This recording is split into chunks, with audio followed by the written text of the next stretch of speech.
11 তারিখ রাত আমার ভাই বলছেন তোমরা আজকে তারিখ টাকা দেওয়ার কথা, কইছে আজকে টাকা দিবা, আমরা টাকা দাও। তারা হুমকি দিয়েছে, কইছে আবার টাকার কথা মুখে দিবা করলে জানে মারি ফেলাই, তুমি টাকা নাই। হুকা আমার মাথার মাঝে সেদ মারছে, মাথার 10টা সেলাই লাগছে, 2টা সেদ মারছে তারা। মৌলভীবাজারের রাজনগর উপজেলায় পাওনা টাকা চাওয়াকে কেন্দ্র করে ভয়াবহ সংঘর্ষের ঘটনা ঘটেছে।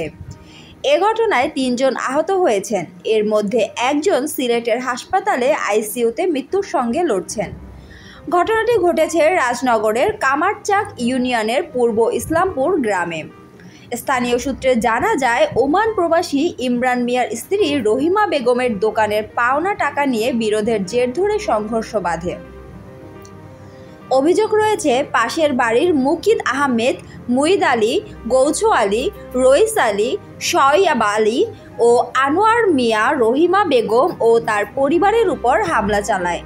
গত 11ই অক্টোবর রাত 9:30টার দিকে দোকানের পাওনা টাকা চাইতে গেলে কথা কাটাকাটি শুরু হয়।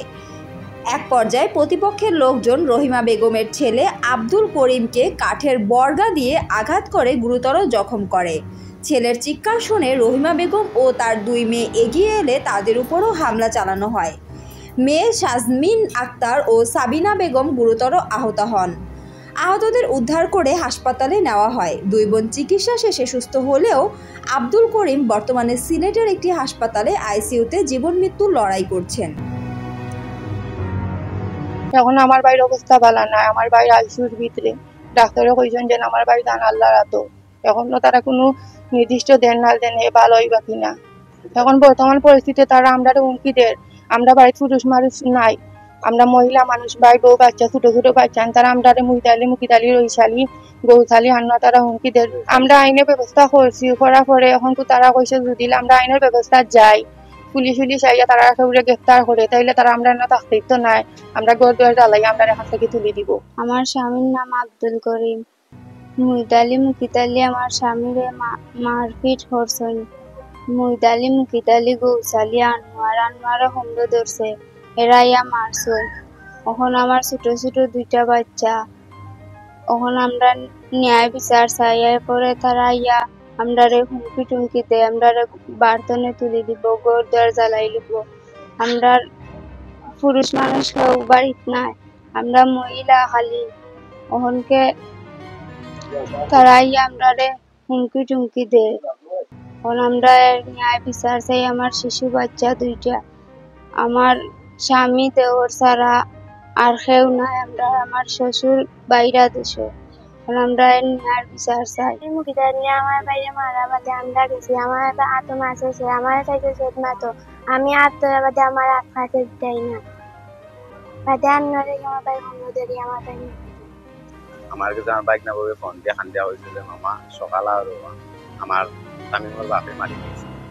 ও আমি দৌড়িয়ে আইছি, দৌড়িয়ে পালাই পাইছি আমার বাইক না আব্দুল করিম, এরপরে শেষবি সাবিনা, এরারে পাইয়া আমার অভিজ্ঞতা 2-4জন আসলা, সিরাজালিওতা আসলা, আনোয়ার আসিল, আমার জনি আসলা। আমি দৌড়িয়ে আই সময় তারা আমার গ্লামারি বাদনে হইতে তুমি আগে গাড়ি দিয়ে গাড়ি বাঁচাও, তখন অন্তাইয়া পাইছি তারা পাঁচো ভাই মিলিয়া আমার বাইক আমার বোন যে মানুষ তুলছি ফোনে আইসি আইসি।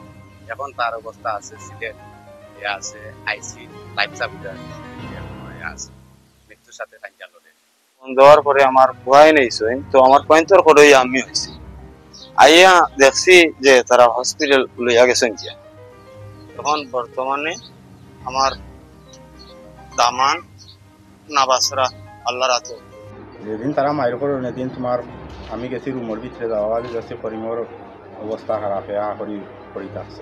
আমি গেছি গাড়ি লইয়া তারে লইয়া গেছি আমি মৌলভীবাজার সদর হাসপাতাল লইয়া যাওয়ার পরে তারা পুরো অবস্থা দেখিয়া তারা কোনো চিকিৎসা দিচ্ছে না, রেফার দিলে ডাইরেক্ট তোমার উসমানী।